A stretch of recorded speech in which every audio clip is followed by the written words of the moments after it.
Hi, let's pick up where we left off. You should have all of your photos taken for your album cover, and you should have them all organized in a nice little folder like this, right? So I have my album cover folder, so that's my entire project folder. Within my album cover folder, I have a subfolder. I organized my pictures so that I know which ones I want to use and which ones are just sort of outtakes. Um, Also in this folder, I have a copy of that original album cover that I'm recreating. So that is mine right here. Okay, so now let's get into Photoshop and we'll get started creating your document. So here is one that I already created, but let's go through the steps of creating it from scratch. So we're just going to go to File, New. If you already have Photoshop open, if you don't, that should pop up. So I already created one, so mine is already in here, but let's pretend it is not. So I'm going to just tell it what size I want to create it at. My size is 4.75 inches square. Okay, make sure you choose 4.75 and then choose inches for the unit of measurement. 4.75 for the height. Orientation doesn't matter because it's square. Resolution is going to stay pixels per inch. Color mode can be RGB. We are viewing these on a screen because I am not right next to you and you're not printing them out. So we'll stick with RGB for the color mode for this. I'll explain more about that in an upcoming project. So we'll hit create, and there we go. Now we have a nice square document. It's square because a CD cover is square, right? So I say album cover. They still create albums to my knowledge, but usually, I mean, you don't even buy CDs these days, right? You all download your songs, but they still do create album covers. And actually, the images that I used for that slideshow that I showed you, those are all from Pandora. So, I mean, they're used in quite a few different places, even if they're not on actual CDs. So, I'm sure you guys know all that. But anyway, okay, so here's my blank document. It's set up at the right size, right? That's very important. Make sure it's set up at the right size. Now I need to get my images into my document. So to do that, I'm going to go to File and Place Linked. Okay, I could choose Place Embedded, but that would result in a way bigger file size at the end, and we want to keep it sort of manageable. So I'm just choosing, in my Use These folder, I'm going to choose my first image, and I'll hit Place. And my computer runs super slow when I'm using this screen recording software, so we have to bear with it. And it should place my image into this document eventually. I think it's getting even slower. Okay, there we go. There it is. Sorry about that delay. Okay, to accept the placing of that file, I can hit this check mark or enter on my keyboard. So I'll hit the check mark, and there it is. So if you recall from when I showed you, my album cover looks like this. So I have 6 figures on my album cover. What I'm going to do now is I'm going to go through that same process that I just showed you for the other 5 images. And I'm just going to pause this recording so you don't have to watch me do all of that, but I will just know that I'm going to do that in the background. And when I come back, then everything will be placed on there. All right, so I have all of my images placed into my document, all of the images of me, I should say. So if you look through, I have all of these images that are of me that I'm going to use to recreate my album cover. So I need to place one more image in here, and that is of my album cover that I'm recreating. So I want to have that handy for reference. Whoops, I hit the wrong one and it locks up. Try that one more time here. I want to have that handy for reference. That way I can toggle the visibility of this on and off. So it's here at the top of my layers palette. So I can see it right now. If I hit this eyeball, then it hides it. But that way I have that there so I can make sure everything lines up and everything's in the right spot and all of that good stuff. So there that is. I'm going to start out by editing this first image. So I'm going to actually move this, my image of my Linkin Park album cover. I'm going to move that down to the bottom so that it shows below my images of myself. Now I'm going to reduce the opacity of my first image of myself. I'm going to drag this down so that I can still see the image of myself, but I can also see the image of the Linkin Park album cover below that. So this actually is not this image on the right hand side. This is my first image, so it needs to be, it's going to be this one here. But if you notice, I'll increase the opacity again, but if you notice, I'm facing the wrong way. So I need to rotate this image.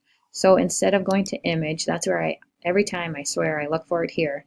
If you go to image, you won't be able to rotate just that image. If you try to rotate it through this menu, it'll flip the entire document, and that's not what we want. We want just this layer to be flipped. So we go to Edit, Transform, and you can do Flip Horizontal, Flip Vertical, or any of these other options. So I'm going to do Flip Horizontal, and then that rotates that image around. So it's just sort of a mirror image of that, or it's reflected. Okay, so now I'm going to reduce the opacity again back to where I can see both my image of myself as well as the background image, which is of the Lincoln Park cover. I'm going to drag it over into about the right spot, and now I'm going to hit Control T for free transform. I'm just going to rotate it, because if you remember in my earlier, I had said that my tripod was set up a little bit crooked. So all of my images are crooked, which is not a big deal. I can just rotate those. I'm going to do that a little bit more. So Command or Control T again, I'll rotate it just a little bit more so that it's more similar to the original. Okay, so I'm in about the same position, but notice I'm a little bit bigger than the original image. So I'm going to hit Command or Control T again, and then I'm going to reduce the size. I'm dragging from a corner while holding the Shift key. That part's super important. Okay. So there I am, and there that guy is. We're in about the same spot. I'd maybe rotate that just a little bit more. So there we go. Now we're in, I'm happy with that. I'm about the same size, and we're in about the same spot. So I will go ahead and do that for all of the other 5 images. All right, so now I have all of the images of myself in a good position over, in good spots and good sizes, right on top of the image of my original album cover. Sorry, I need to fix this here so that we can see that. Okay, so there we go. You can see the original album cover, and then my images, and it's kind of hard to, it gets a little bit confusing, but all of my images of myself are on top of that album cover then. Okay, so now let's talk about editing my images to get myself removed from the background, because that's the part that'll take the longest for this project, for myself, for the album cover that I have chosen here, just so you know. Okay, so what I'm going to do is I'm going to choose one, and I'll hide all these other ones. So I'm just hitting that little eyeball icon on all the other ones so that they're hidden a little bit. And I don't even need my inspiration cover visible right now. Okay, let's bring the opacity up all the way on these, and now I'm going to edit this image. So I'm going to edit this layer and only this layer. I can tell that I will be editing this one because it's highlighted, so make sure you have highlighted the correct layer. Now I'm just going to hit the space bar, hold it down, and pull, maybe. Yeesh.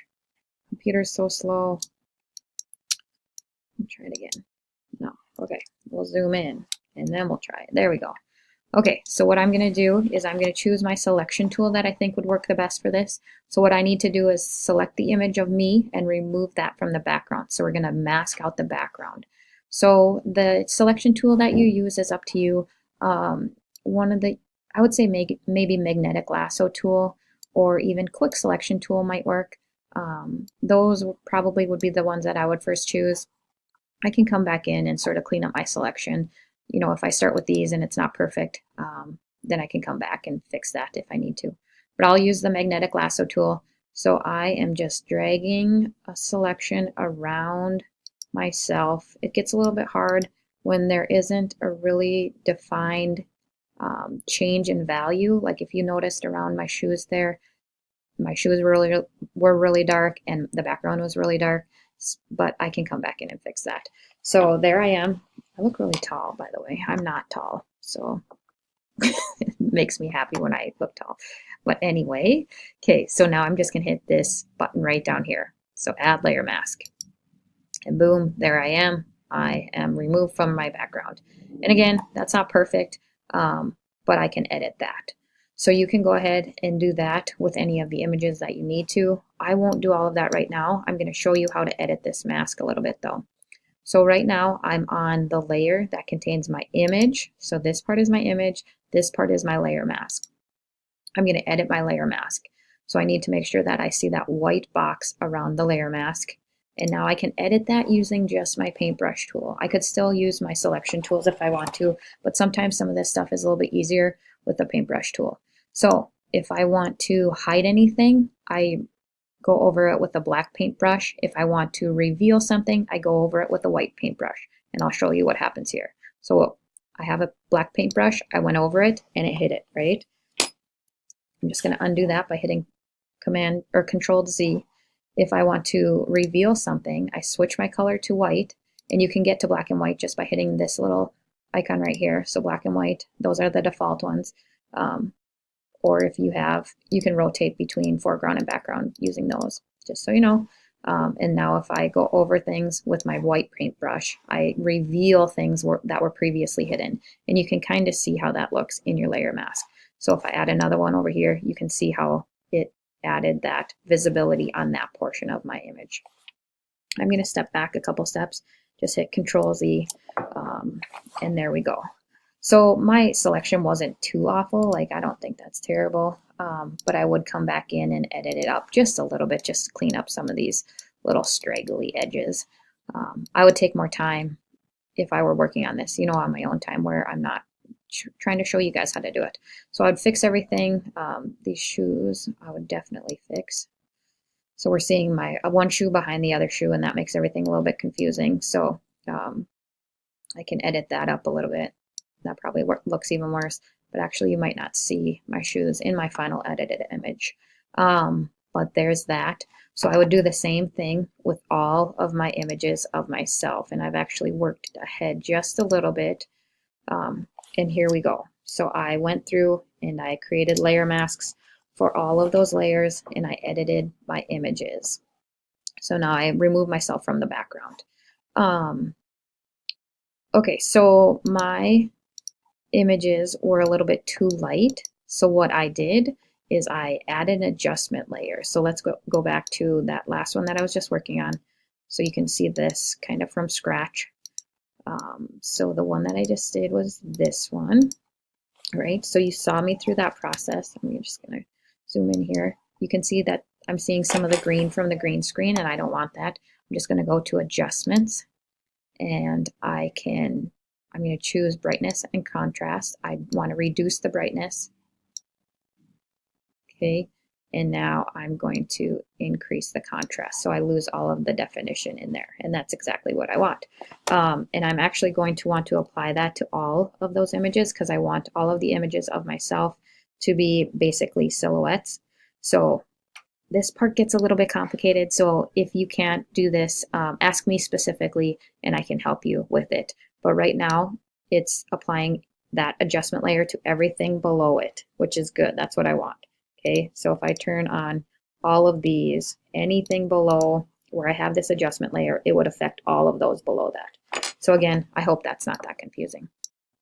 Okay, so that's it for now. In our next video, we'll talk about kind of getting everything finished up, adding text, and finalizing these images.